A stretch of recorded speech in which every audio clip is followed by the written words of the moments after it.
Se você, assim como eu, está lutando com a ansiedade todos os dias, nesse vídeo eu vou te mostrar algumas dicas do que eu pratico e outras que eu andei pesquisando por aí para contornar esse sentimento que tenta nos travar de viver o momento presente. Meu nome é Mike, eu sou filmmaker, mas a minha ansiedade me faz imaginar milhões de cenários na minha cabeça do que pode dar errado em qualquer situação que seja importante para mim. Primeiro de tudo, eu não tô aqui para te dar solução para a ansiedade, mas sim um conjunto de dicas de acordo com a minha experiência. Então, se você sente que a ansiedade está te atrapalhando cada vez mais, eu te indico procurar um psicólogo, um psicanalista ou até um psiquiatra em alguns casos para tratar o seu caso corretamente. Não há vergonha nenhuma em sentar numa sala com um profissional para falar como você se sente. Terapeutas e psiquiatras falam com vários tipos de pessoas diferentes e pode acreditar, nada do que você disser vai ser novidade. Eles já viram de tudo, e eles sim sabem te direcionar, levando em consideração a sua história e a forma como você vive sua vida. Dito isso, vamos conversar sobre como eu tenho lidado com a minha ansiedade. Te proponho a fazer algo que eu fiz nas minhas sessões de terapia. Olha para o seu passado e se pergunta: como que era o ambiente que você cresceu? Como era a sua relação com seus pais? Dentro e fora de casa, como que eles agiam com você? E como eram as suas outras relações quando você não estava com a sua família? Quando a gente é criança, a gente é como uma plantinha num vaso de terra virgem. Tudo ao nosso redor nos molda e nos diz como que o mundo provavelmente funciona. Imagina que você é essa plantinha. Dependendo do tipo de adubo que colocam nesse vaso, a plantinha que está crescendo ali pode sofrer muito. Muitas vezes, quando a gente é criança, a gente pode viver situações que nos passam uma versão deturpada da realidade. Eu, por exemplo, quando era pequeno, fui muito cobrado de ser 100% correto. E se eu não fosse, haveriam consequências absurdas tanto nessa vida como depois dela. Crescer na igreja me colocou um medo constante de errar. E além disso, lá pelos meus 7 anos de idade, eu comecei a perceber a minha própria sexualidade. E também ouvi com mais frequência que pessoas parecidas comigo, uma hora, iam acabar sofrendo e enfrentando um castigo divino. Quando a gente cresce, se a gente não revisita esses pensamentos, tem grandes chances da gente estar ficando ansioso por algo que não faz mais sentido na nossa realidade atual. Pensa comigo, sua vida hoje se parece com a vida do passado? Você acredita nas mesmas coisas? Se a resposta for não, é possível que o seu cérebro esteja gastando energia te convencendo de que sim, de que você precisa ficar alerta para sobreviver.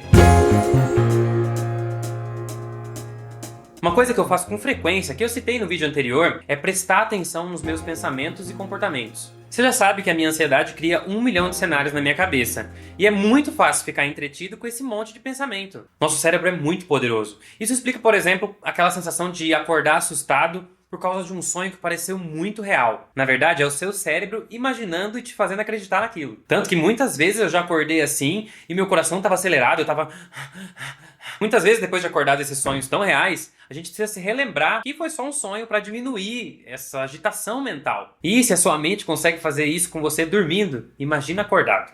É isso que acontece comigo quando eu me pego imaginando um monte de cenários na minha cabeça para algo que eu preciso fazer, para algo que eu preciso decidir ou para algo que eu estou prestes a viver. Nem todos os cenários parecem reais, mas os que parecem têm o poder de me deixar muito ansioso e às vezes até me fazem mudar de ideia sobre como agir perante alguma situação real. Muitas vezes isso me faz perder várias oportunidades interessantes por medo de algo que pode acontecer, mas que só estava na minha cabeça. Por isso é importante você se observar e se perguntar: de onde vem esse pensamento?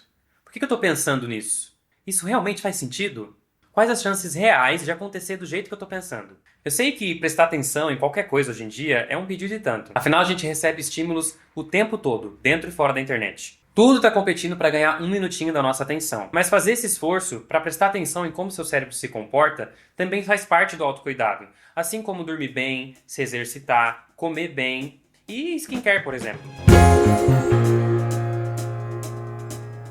Outro ponto importante é perceber como imaginar um monte de cenários na minha cabeça me sequestra da realidade, me fazendo esquecer completamente do que está acontecendo, me fazendo sumir do presente. Quantas vezes eu já me peguei pensando em milhões de coisas na minha cabeça e quando caí na real, o arroz já tinha queimado, o banho já tinha passado de 40 minutos, o filme estava quase acabando e eu nem vi, ou eu não prestei atenção em nada do que alguém estava falando comigo.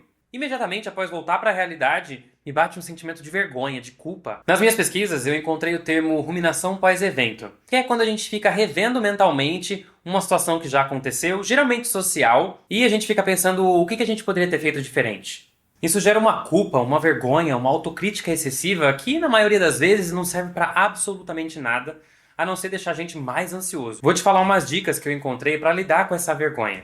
Primeira coisa que você precisa fazer é abraçar os seus sentimentos. Fala pra você mesmo, tá, me perdi nos meus pensamentos, tô com vergonha, mas é o que minha mente está acostumada a fazer. Tentar prever para me proteger. Segundo, trata essa vergonha como um sinal, não como um castigo. Em vez de se punir, ai, não acredito que eu perdi tempo com isso. Comece a perceber esse sentimento como um sinal de que você está ficando mais consciente sobre si mesmo. Terceiro, crie uma âncora de retorno.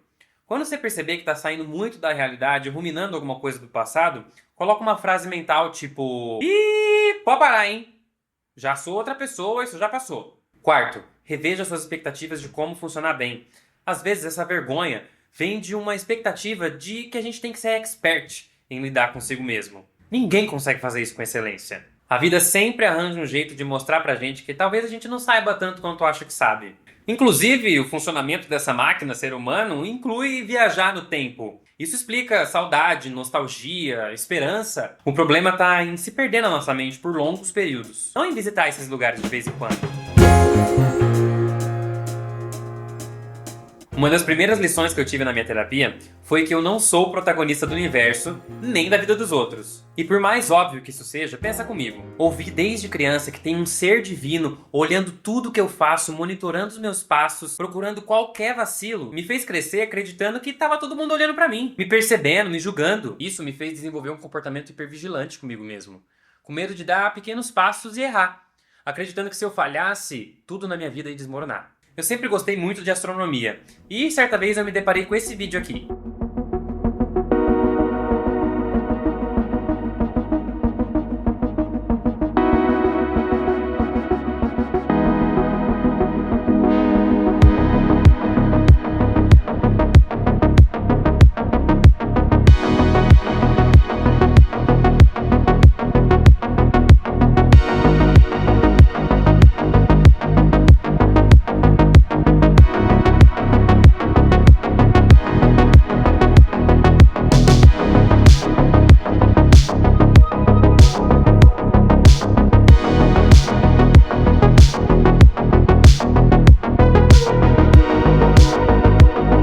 Fez pensar muito sobre a minha relevância na existência e me botou para refletir se realmente tem alguém vigiando tudo que eu faço, sabe? Ao mesmo tempo, essa lição de não ser o protagonista da vida dos outros me mostrou que sou eu quem precisa assumir a responsabilidade sobre a minha ansiedade e procurar ajuda e formas de lidar com ela. Afinal, quando eu tô com ansiedade, eu fico bastante estressado. Isso me tira do eixo. Quando eu estava ansioso, estressado, eu acabava tratando as pessoas que eu amo com dureza, acreditando que elas tinham a obrigação de me entender, de me ouvir, de me ajudar a resolver esses problemas. Na verdade, essa responsabilidade é totalmente minha. Eu posso não ser o protagonista da vida dos outros, mas eu sou o protagonista da minha própria vida. E a minha ansiedade estava tomando esse lugar de mim, me transformando só num diagnóstico. Por isso, quando você se sentir ansioso por achar que as pessoas estão te observando, te julgando, lembra da sua pequenez em relação ao todo. E assuma também a responsabilidade de procurar um profissional para lidar com a sua ansiedade. Afinal, você não quer sobrecarregar suas relações com algo que só você pode resolver. Tem uma série que eu amo. Juro, é minha série preferida. Se chama This Is Us. Ela traz muito bem as belezas e os desafios de ser humano durante a vida. Mas uma coisa me chamou muito a atenção num dos meus personagens preferidos da série, o Randall. Ele é uma pessoa bastante perfeccionista e isso quase deixou ele cego, tentando ser perfeito e não errar. Num dado momento da série, ele brinca com a esposa dele, a Beth, de um jogo que eles chamam de Worst Case Scenario, que consiste em imaginar o pior cenário possível para uma situação que estava afligindo a cabeça deles. Essa técnica pode ser meio maluca, mas pode funcionar para algumas pessoas. É o seguinte, ao invés de imaginar 1 milhão de cenários possíveis nos mínimos detalhes, tenta já pular para o pior cenário possível e imagina as etapas que te levariam até ele. Por exemplo, eu saio do Brasil para virar nômade digital. Numa dessas eu acabo sendo assaltado dentro de um hostel e fico incomunicável com os meus amigos e a minha família. Acabo morando na rua, num país que eu não falo a língua nativa, e envelheço morando na rua nesse país por não conseguir voltar para o Brasil. Depois de chegar ao final desse passo a passo do pior cenário possível, eu revejo as etapas que eu escrevi e imagino como eu realmente lidaria com aquela situação. Logo no terceiro passo eu já percebo quanto esse cenário é improvável. Porque com certeza eu conseguiria encontrar uma forma de me comunicar com as pessoas que eu conheço, seja pedindo um telefone emprestado, mandando uma mensagem através do celular de outra pessoa, e a partir disso todo o resto perde o sentido. Imaginar o pior cenário possível me mostra o quanto ele é improvável e o quanto eu posso ser criativo imaginando tanto problemas quanto soluções. Com algum tempo de prática, essa técnica pode aliviar sem dúvida a sua ansiedade. Antes da gente continuar para os próximos próximos passos, já se inscreve no canal, deixa seu like e comenta aqui se você está se identificando com o que está sendo dito e como você faz para lidar com isso. Lidar com a ansiedade pode te fazer viajar no multiverso da loucura. Mesmo que você não tenha tanto costume em prestar atenção na realidade dos fatos e comparar isso com a sua imaginação, treinar essa técnica pode te ajudar a acalmar a sua ansiedade perante tantas possibilidades. Quando a sua mente for muito longe nos pensamentos, tenta se perguntar, isso é possível mesmo? Sabe aquela frase que muitos adultos falam que adolescente acha que sabe tudo sobre a vida? A gente pode não assumir, mas nós adultos também achamos que sabemos. E na verdade, não sabemos de nada. É muito fácil a gente criar uma mentira para nós mesmos sobre o que pode acontecer e acabar acreditando nela. E isso faz a gente perder um monte de oportunidades legais que a vida pode trazer se a gente tiver um pouquinho de coragem. Então, se a ansiedade te travar em algum momento por medo do futuro, se relembre da realidade dos fatos. Como que é a sua vida hoje? Você tem uma rede de apoio? Se alguma coisa acontecer com você, você não pode contar com ninguém? Será mesmo que você não é criativo o suficiente para imaginar, por mais doido que seja, uma forma de sair de uma situação desafiadora? Quando eu estava planejando o vídeo anterior, minha primeira ideia foi fazer um vlog. Muito mais parecido com esse, falando direto para a câmera, mais simples. Mas quando eu percebi, eu já tinha gravado em vários lugares diferentes e regravado várias cenas mais de 5 vezes. E ainda precisava editar, colorir e planejar o lançamento. Instantaneamente eu senti um desânimo colossal e já quis desistir de fazer o vídeo. Para continuar, eu precisei quebrar uma barreira que meu cérebro criou, que me impedia de ver como poderia ser divertido falar sobre um assunto tão recorrente na minha vida como a ansiedade. E deixar de lado esse sentimento de, ai que saco, tenho que regravar. Essa dica pode parecer boba, mas se você praticar por tempo suficiente, o seu cérebro vai começar a acostumar a trocar uma fadiga que causa procrastinação pela diversão de tirar do papel algo que é importante para você. Enquanto na gravação eu falava sobre aproveitar os processos da vida, eu aprendi que não era o vídeo pronto que me traria prazer, e sim me sentir vivo de novo enquanto colocava minha arte em prática. Já dizia a Juju, a vida não acontece nos fins, a vida acontece no processo. Eu li um livro que abriu minha mente sobre como eu trato o meu cérebro diariamente e como esse comportamento está diretamente ligado com a minha ansiedade. O nome é Nação Dopamina. A autora, a doutora Anna Lemke, usa uma metáfora de uma balança com 2 pratos. De um lado prazer e do outro a dor. Atualmente a gente é bombardeado por prazer infinito. Existe uma cultura que faz a gente acreditar que qualquer desconforto deveria ser evitado. A cultura do bem-estar a todo custo. Toda vez que a gente busca prazer, seja rolando infinitamente nas redes sociais, na comida, na pornografia, nas compras, etc., essa balança se inclina para o lado do prazer. E o nosso cérebro vai tentar equilibrar essa balança, produzindo desconforto, desânimo, inquietação e ansiedade. Quanto mais a gente busca o prazer imediato, mais a gente fica vulnerável ao desprazer depois. Assim como qualquer droga, quando a gente busca constantemente essas fontes de prazer, nosso cérebro cria imunidade. Ele anestesia os receptores de dopamina. E isso nos faz precisar de cada vez mais estímulos para sentir o mesmo nível de prazer. E vai ficando cada vez mais difícil de lidar com o silêncio e com o tédio. Ficar entediado é um convite para o cérebro voltar ao estado de equilíbrio. Mas para mim também é super difícil de suportar o tédio. Nas minhas pesquisas para esse vídeo, eu encontrei um youtuber chamado Felipe Deschamps, que fez um teste super interessante para descansar propriamente. Ele escolheu um dia da semana que geralmente as coisas eram mais tranquilas e resolveu se banir de usar o celular, TV, computador ou qualquer outra coisa que tem poder computacional. E aí ele percebeu que parecia uma pessoa viciada, a ponto de sem motivo nenhum bater a mão no bolso para ver se o celular ainda estava lá. Nesse dia, banido das redes sociais, ele percebeu o quanto se sentiu motivado para fazer coisas que ele estava enrolando para fazer, como varrer a casa, lavar uma louça e etc. E ele percebeu que quando ele decidia fazer absolutamente nada, o cérebro dele suplicava para fazer qualquer coisa. Depois de ler Nação Dopamina, eu resolvi colocar em prática umas ideias para controlar esses impulsos dopaminérgicos. Primeiro, fica 10 minutos do seu dia sem estímulo nenhum. Sem celular, sem música, sem TV, sem nada. Apenas você e sua mente. Alguns chamam isso de meditação. No começo é mega desconfortável e inevitavelmente você vai perceber que vai começar a pensar em um monte de coisas.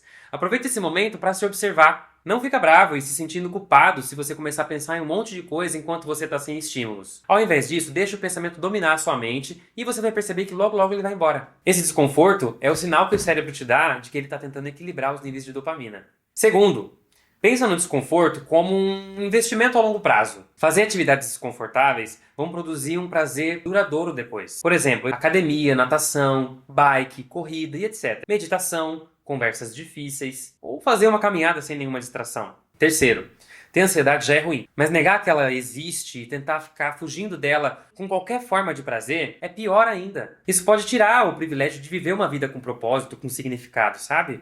Por isso, passe tempo de qualidade com pessoas reais. Pratique a sua criatividade sem distração. Pode ser desenho, pode ser escrita, pode ser canto e etc. E aceite o desconforto como parte da vida. Não fica tentando anestesiar ele o tempo todo.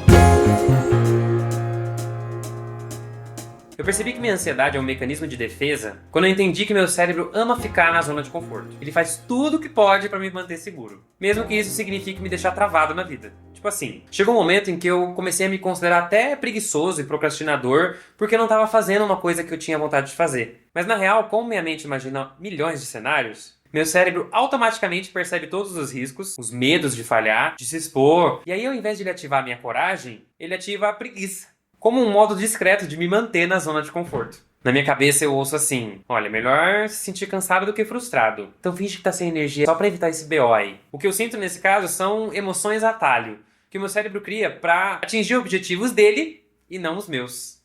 E ao invés de perguntar como eu paro de sentir isso, eu passei a tentar perguntar qual a real função disso que eu tô sentindo. O que minha ansiedade tá tentando evitar? Do que essa emoção tá tentando me proteger? Será que essa preguiça é só medo disfarçado? Talvez essas respostas te ajudem não a eliminar esse sentimento, mas usar ele como um mapa, para saber onde está o problema que está me travando e qual o próximo passo para crescer.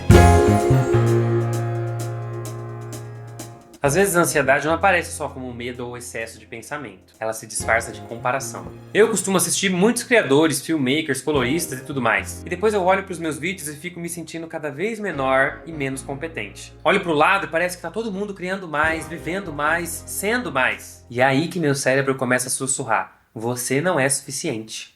Mas deixa eu te contar uma coisa. Você é a única pessoa que viu o mundo do seu jeito até aqui. Tudo que você já criou, tudo que você já fez, todos os momentos em que você continua andando mesmo com medo, isso tudo já é extraordinário e merece ser compartilhado. E sabe o que pode te tirar desse lugar de paralisia? A criatividade. Criar é da forma que você sente, é transformar o caos em caminho. É um jeito de mostrar pra si mesmo e pro mundo que você não tá parado. Você só tá processando em silêncio. Então, antes de se comparar com quem já tá no level 100, olha pro quanto você já avançou no seu próprio jogo. E lembra de uma coisa, a ansiedade pode tentar te prender no futuro, mas a criatividade te ajuda, assim como tá me ajudando, a voltar pro agora. Bom, como eu disse no início, eu não sou profissional da saúde, não sou psicólogo, não sou psiquiatra. Então se você sente que a sua ansiedade está te travando, eu indico que você procure um desses profissionais para tratar o seu caso corretamente. Inclusive tem algumas universidades que oferecem esse serviço gratuitamente. Eu vou deixar o link aqui na descrição para vocês, tá? Mas uma coisa que eu aprendi ao longo do tempo é que a gente não precisa enfrentar tudo sozinho. Eu sei que para quem é ansioso existe um medo constante de incomodar, de ser um fardo, de parecer frágil demais. Aí a gente se cala e se isola. Ter uma rede de apoio, amigos, família, pessoas que você confia, pode fazer toda a diferença. E uma rede de apoio não serve só para os aplausos em momentos bons. Ela existe também para ser um refúgio nos momentos difíceis ou quando nossa cabeça está cheia de dúvidas. Muitas vezes, o simples ato de colocar um pensamento em palavras para tentar explicar o que está te travando, já é um jeito de começar a entender melhor o que está acontecendo dentro de você. Falar em voz alta suas vulnerabilidades exige um mínimo de organização mental. E essa tentativa de organizar o caos para conseguir falar já é o início da cura. Teve muita coisa que eu só consegui enxergar depois de compartilhar com alguém. Teve muito medo que só diminuiu quando eu consegui colocar pra fora em palavras. E teve momentos que eu só consegui seguir em frente porque alguém tava lá comigo. Ou até me ajudando a executar aquilo que a minha ansiedade estava me travando de fazer sozinho. Quando eu comecei a falar pras pessoas sobre a minha ansiedade e sobre o que estava me afligindo, por mais simples ou exagerado que fosse, eu percebi 3 coisas. Primeiro, eu me senti mais responsável comigo mesmo, por ter coragem de iniciar uma conversa que no começo parecia difícil e desconfortável. Segundo, percebi que as outras pessoas também se sentem assim. E 3, que ao ouvir o olhar delas sobre os meus problemas, sobre as minhas angústias, eu comecei a ver a minha própria vida de outro jeito, por outro ângulo. Às vezes a gente precisa de um outro olhar sobre os nossos problemas para entender que a gente não está sozinho, que a gente não é fraco, que a gente não é estranho. Conversar é sim uma forma de cura e um ato de coragem. A ansiedade quer te isolar dentro da sua mente, mas verbalizar, colocar em palavras, te reconecta com a realidade e com a vida. Então, se você puder, construa essa rede de apoio, mesmo que seja pequena. mesmo que seja só uma pessoa. Você não precisa dar conta de tudo sozinho. Às vezes, tudo que a gente precisa é ser ouvido com carinho para começar a se ouvir também. E é isso, galera. Se você chegou até aqui no vídeo, deixa seu like e compartilha com quem você acha que pode se beneficiar desse conteúdo. E muito obrigado. Não se esquece de se inscrever no meu canal. Eu realmente estou me esforçando para vencer a ansiedade, a minha autocrítica e continuar criando, continuar conversando com vocês sobre esse assunto. Comenta aqui se você tem outras estratégias para lidar com sentimentos desafiadores. Quem sabe no próximo vídeo eu trago os comentários aqui pra gente discutir, pra gente conversar. Vamos junto criar nossa rede de apoio em prol de uma vida com mais presença no presente e menos tentativas de prever o futuro.